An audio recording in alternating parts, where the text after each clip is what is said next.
আল্লাহ বলছেন, তোমার ভেতরে যেন আরেকটি মানুষ বাস করে, যে তোমার ভেতরেই থাকে, যার সাথে তুমি সারাক্ষণ কথা বলো। আর তোমার ভেতরের সেই সত্তাটি যেন তোমারই আরেকটি অংশ, যে শুধু আক্ষেপই প্রকাশ করে। আমি এত ভুল করেছি, আমি এটা করেছি, আমি ওটা করিনি। অনুচ্ছেদটি শুরু হয়েছিল হতাশাগ্রস্ত মানুষের কথা দিয়ে, আর এখন কিয়ামতের দিন আমি ভুল করেছি, আমি আরো অনেক কিছু করতে পারতাম। এমন মানুষ আছে যারা প্রতিদিন অতীত নিয়ে ভাবে, প্রতিদিন তারা হতাশাগ্রস্ত। আমি জানি না কেন আমার সাথে এটা ঘটলো বা সেটা ঘটলো। তারা আজ এই কথা বলছে, আগামীকাল এই কথা বলবে, তার পরের দিন, দিনের পর দিন তারা একই কথা বলবে। 10 বছর চলে যায়, তারা অতীতের কথাই বলতে থাকে। আর তারপর 10 বছর পরে পেছনে তাকিয়ে তারা বলে, আমি 10 বছর নষ্ট করেছি। এটাই তারা বলে।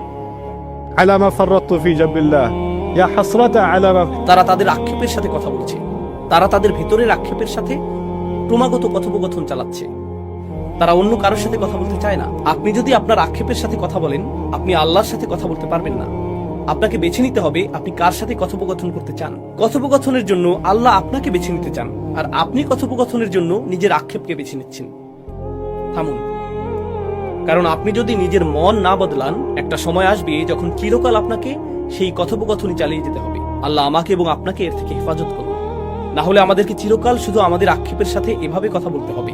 على ما فرطت في جنب الله কত বিষয় আমি কমতি করেছি। তাফরিত অর্থ আমি আরো করতে পারতাম, কিন্তু আমি ন্যূনতমটুকু পূরণ করিনি, আমি যথেষ্ট করিনি। অর্থাৎ আল্লাহ এটাও বলছেন না যে সবচেয়ে ভালো